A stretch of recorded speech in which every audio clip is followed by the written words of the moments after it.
Since the postponement of next year's online school registrations in Gauteng, the Provincial Education Department and concerned lobby groups have been meeting to find solutions. The department had to hold submissions until the 20th of May after the Federation of Associations of Governing Bodies of South Africa, the Suid-Afrikaanse Onderwyser Sunni and other groups have expressed unhappiness about various aspects of the system. Among others was that although the system gives parents 5 school options within the radius of their addresses, it doesn't take into account the language of school and learning.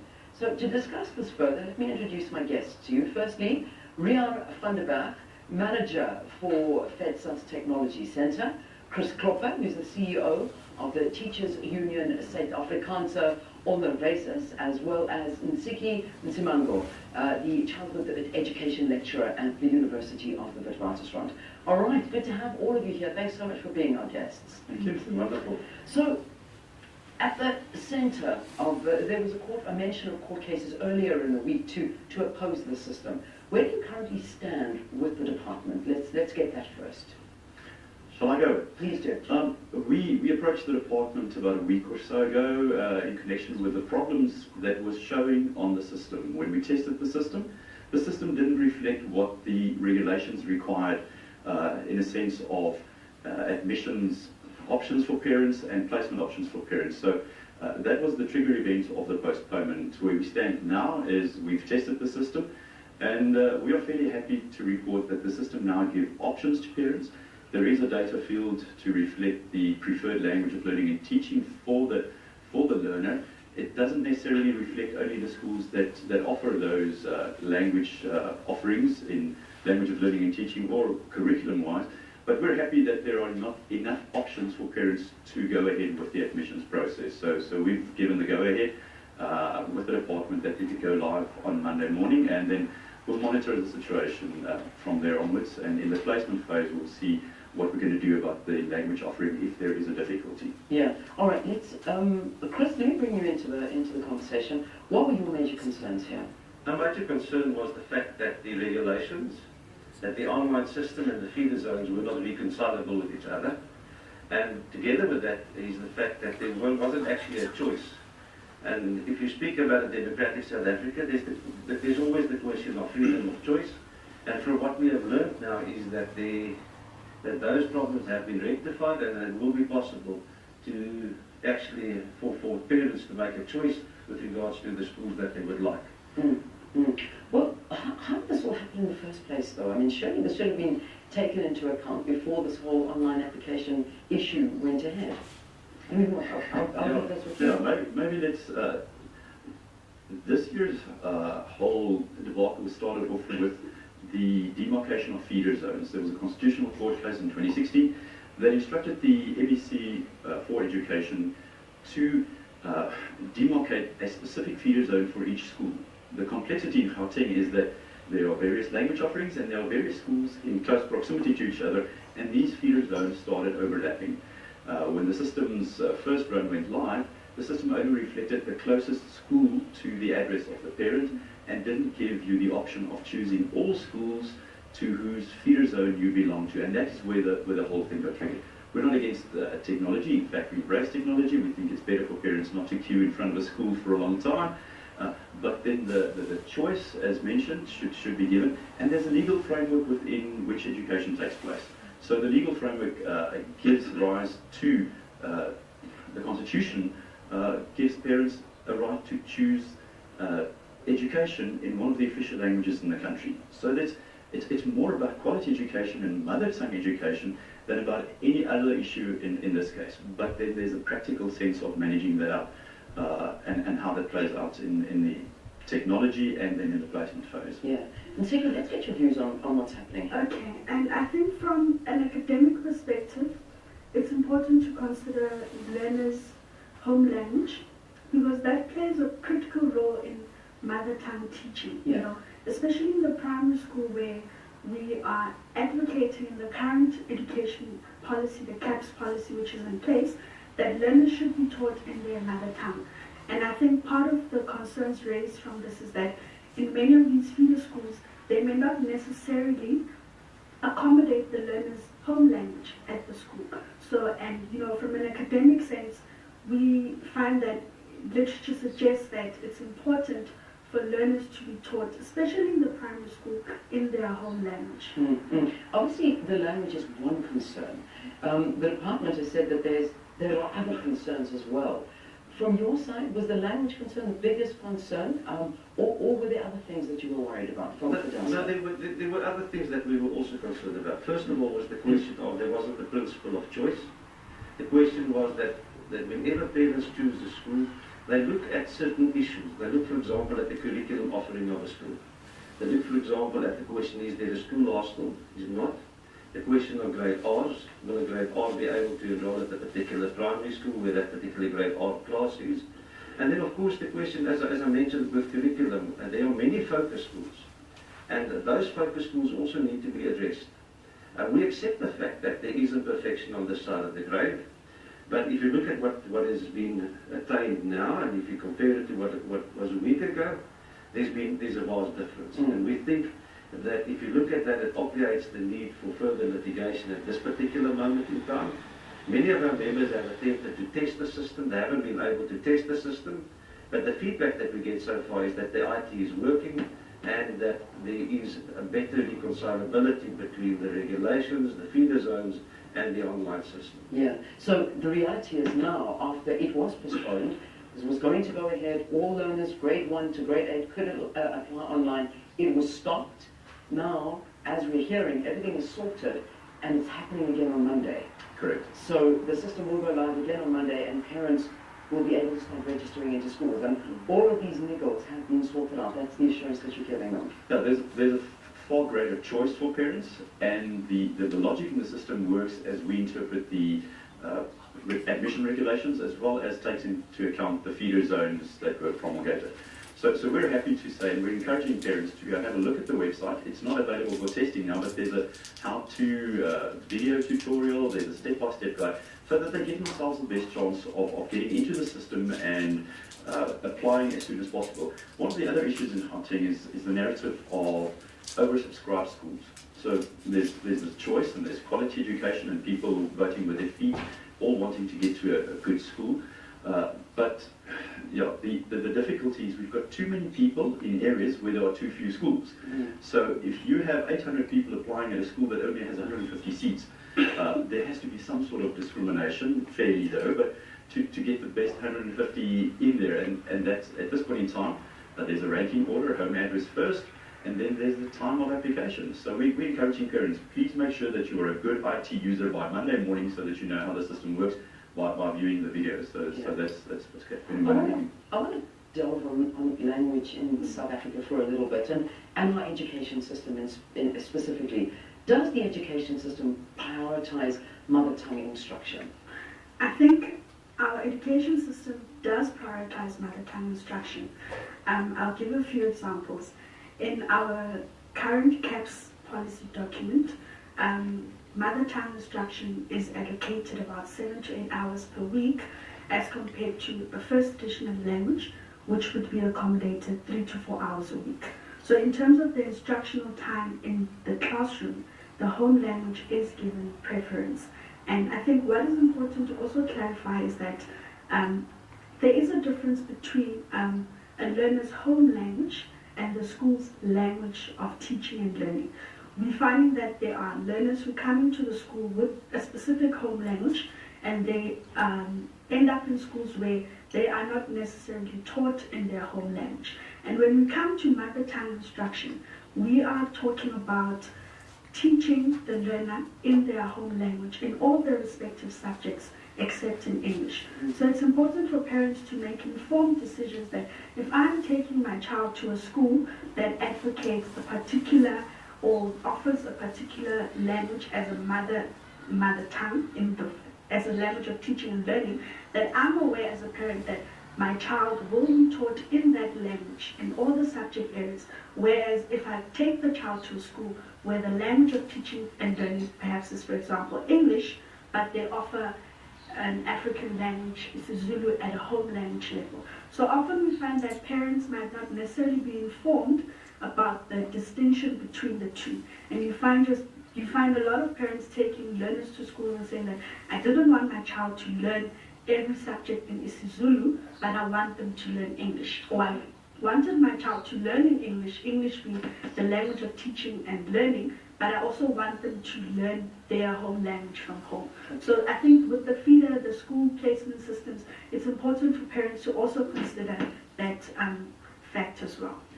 What does the language policy say? So I'm going to ask you as a union, the language policies of school, and I think it's locked.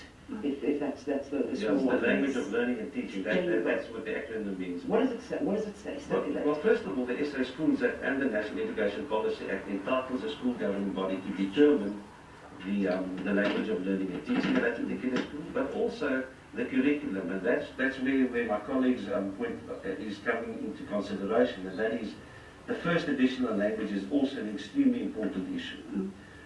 It is not always Afrikaans or English. It can be one of the other indigenous languages as well. And that is part of the problem that we raised, and that is that parents would like to have a choice with regard to the curriculum.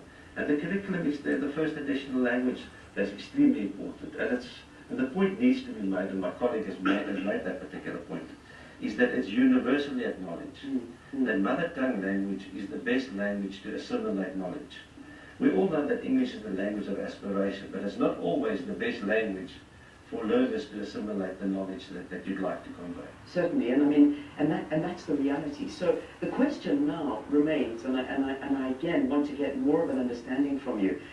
When a parent applies at a school now, with the system being changed, with everything in process now, is there an indication on the system of a school's lot?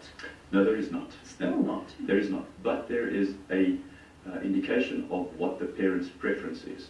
So this is, just to understand this, the technology has broken down a single process into 3 phases. So there's the admission phase, where a parent can indicate the preferred lot for the learner. Then I think there's a responsibility on parents to understand the landscape that they live in and know which schools present which language as well as which curriculum. And they can choose that school from the list. In the old days, we queued in front of a school without that information being on a billboard, so we did the work beforehand. But the system doesn't give you a list of schools with its lot and its curriculum offering. That is, I think, slightly complex to do. But parents definitely have, and that's the right per the norms and standards for language policy. At admission phase, the parent must indicate the preferential language of learning and teaching so that the Department of Education can record that request, so that in the placement phase, they can group those learners together. And that's one of the big debates. What comes first, the language policy of a school or the request by parents? And this is where the department has had a little loggerhead, because the school has a language policy set by the SGB, and that's the current language policy. It's not fixed forever, but the SGB stands in a position of trust towards the community. And if there is a need for different language, and there's 2 elements, it's the language of learning and teaching that we spoke about, that's the language being used in all subjects, and then there's the curriculum of language offering. That is the home language, first additional language, or second and third languages offered by the school. So it's a very complex issue. The system gives enough choice to parents that are informed, or if those parents do their homework, but the system doesn't reflect what the language of learning and teaching of a particular school is in the area. All right, I want to bring up something that has been spoken to. And Rian, I'm going to pose this to you because there have been a lot of objections, but we've noticed that these objections seem to be coming from conservative Afrikaner rights groups. Is this all a ploy? I know that our MEC of Gauteng has said, he's saying that he doesn't believe it, but they're saying, is this a ploy to maintain your status quo with the Afrikaans language? No, I don't agree with that particular assertion. I think they're trying to politicize the whole question. If you look at the ex-Model C schools, they are the most diverse schools that you can find in the country. They have transformed, and many of those schools have completely transformed to become English schools. And let's call the elephant in the room by what it is. And they've converted to black schools. And there's no discrimination whatsoever taking place. But what the MEC is doing sometimes is that he's treating all schools with a one-size-fits-all approach. And that is unfair.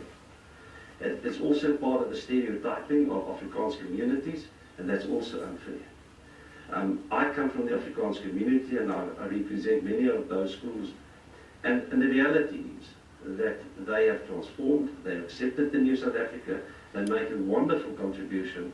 And if you look at the pass rates of those schools, they excel all other schools in the country. And I can't accept that particular point of view. Yeah. So, Ed, I can see you want to comment to this. Please, we want to hear your voice. I think just as from a transformation perspective and, you know, in a higher education sense, what is critical to language teaching in schools is the instruction, the methodology. So even though it's pleasing to note that our schools are transforming and changing, but I still believe, and you know, even research suggests that our schools that offer our African languages sometimes do not have the resources that will assist learners in learning in the best possible way. So, you know, even as we transform, it's ideal that we want to aspire towards making sure that there are enough teachers who can teach our African languages, and there are also adequate resources that can be used to help in teaching our African languages. And currently, as it is, we don't have enough resources in the African language field to teach our learners as a mother tongue instruction. It's happening in the foundation phase, but it's not trickling through in the other phases of learners, you know, in the schools. Yeah. So I think it's important that as we transform, we also develop the resources to assist teachers as well. Because there's no use bringing in the languages and not offering the support in the schools as well. Yeah, which is very, very important. It's a conversation that is being held over and over and over again, and yet we don't seem to be rectifying it, which is not a good thing. But again, Rihanna, I want to come back to you. There are children of all races and of all different languages that are forced to learn a subject that's not in their mother tongue. So, you know, how do we see the fairness in all of this if we're fighting for the rights of Afrikaans children, and I understand that thoroughly, and yet you'll find somebody who speaks Xhosa or Zulu or whatever it may be, but they have to learn in English or Afrikaans. I agree fully with that particular point of view, and that's extremely difficult to learn sometimes in your third or your fourth language. I'd like to just latch on to the point that she has made with regard to language teaching. In many cases, it is believed that if a person speaks a particular language, that person is let's say, a properly trained language teacher, and that is not the case. We need to focus in teacher training more on language teachers, and more specifically on the indigenous languages, so that we can improve that particular quality of the language teaching. You can take the same example with regard to maths, for example, because people have matric maths, they believe that they are maths teachers, and it's not the case. In language, you need to have someone who has a love for the language, who is able to convey that particular language, who has the vocabulary to convey it, and who actually instills a love for that particular language. That is what we need actually.